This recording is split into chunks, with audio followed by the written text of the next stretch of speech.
अब हम कर रहे हैं क्वेश्चन नंबर 14।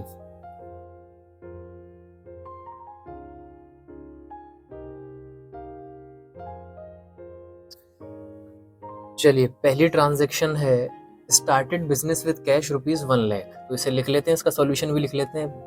पिछले 14 क्वेश्चन से यही ट्रांजैक्शन सबसे पहले करते आ रहे हैं।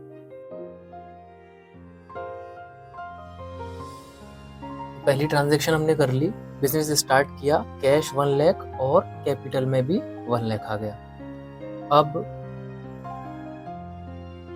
Second transaction, purchased goods for cash 20,000 and on credit 30,000। तो टोटल सामान जो है कैश में खरीदा 20,000 रुपये और उधार पर खरीदा 30,000 रुपये। तो टोटल जो सामान है वो कितने का आया?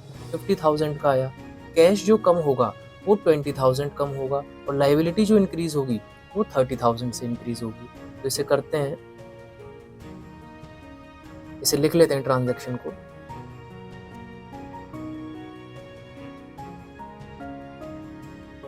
कैश में खरीदा 20,000 तो कैश में से डिक्रीज कर देंगे 20,000 और सामान आया, सामान हमारा असेट है स्टॉक नाम से, कितना टोटल 50,000 का सामान आया और उधारी हुई 30,000 रुपये की।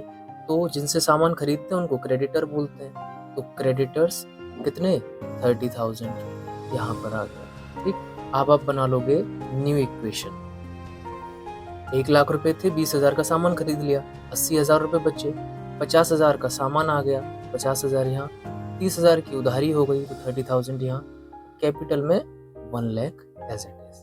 ठीक, अब आपकी थर्ड ट्रांजैक्शन है sold goods for cash costing 10,000 and on credit costing 15,000 both at a profit of 20,000। अब पहले इस ट्रांजैक्शन को लिख लेते हैं, सोल्ड गुड्स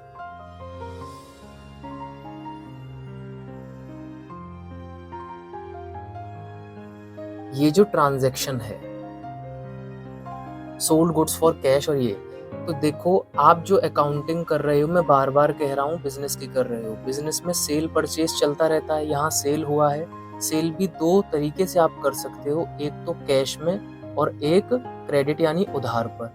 कैश में इधर इस ट्रांजैक्शन में जो कैश में बिका है वो है 10,000, तो 10,000 कैश, और क्रेडिट में जो बिका है वो है 15,000 क्रेडिट। ये क्या है? इसकी कॉस्ट प्राइस है। अब इसमें प्रॉफिट पर बेचा है 20% का, तो ऐड प्रॉफिट 20% 10,000 का निकालो तो 2,000 और 15,000 का 20% निकालो तो 3,000। तो टोटल जो सेल प्राइस निकल कर आई वो इस वाले की 12,000 और इस वाले की 18,000। ये क्या निकल कर आई? Sale price, SP. Total sale price इन दोनों को अगर मैं जोड़ दूं तो टोटल सेल प्राइस निकली 30,000 और कॉस्ट प्राइस टोटल इसको और इसको जोड़ दूं तो ये निकली 25,000।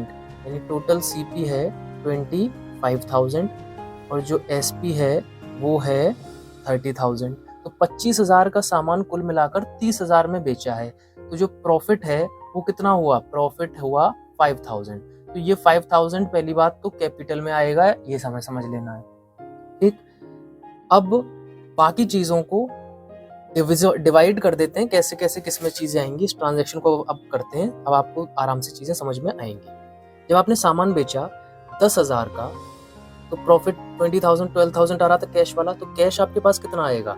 12,000 आएगा। ठीक है जी। स्टॉक सामान कितने का जाएगा? कॉस्ट 10,000 और 15,000, कॉस्ट प्राइस कितनी थी? 25,000 थी टोटल, तो स्टॉक में से कम हो जाएगा 25,000। उधार पर सामान जिसे हम बेचते हैं, जिससे खरीदते हैं, उसे तो हम बोलते हैं क्रेडिटर, और क्रेडिटर आते हैं लाइबिलिटी में, और जिसको हम उधार पर बेचते हैं उसे हम बोलते हैं डेटर, और डेटर आते हैं किसमें? असेट में। ठीक, तो हम उधार पर बेच रहे हैं तो यहाँ पर एक कॉलम बन जाएगा डेटर्स के नाम से। तो आपने उधार पर कितने का बेचा था? 15,000 का, वो भी 20% के प्रॉफिट पर, यानी टोटल 18,000। तो आप इससे कितना पैसा लोगे? 18,000 लूंगा मैं। ठीक, ये हो गया। अब आप देखो LHS साइड में कितना आ रहा है, ये 18 और ये 12, 30 में से 25 गए तो 5,000 LHS में आएगा। तो 5,000 का मुनाफा भी तो हो रहा था, और मैंने आपसे कहा था वो मुनाफा हम कहाँ डाल देंगे? कैपिटल में डाल देंगे। अब आप LHS और RHS को कंपेयर करोगे तो दोनों तरफ इस साइड 5000 और इस साइड 5000 दोनों हमारा इक्वल हो जाएगा। ठीक, अब हम न्यू इक्वेशन बना लेते हैं।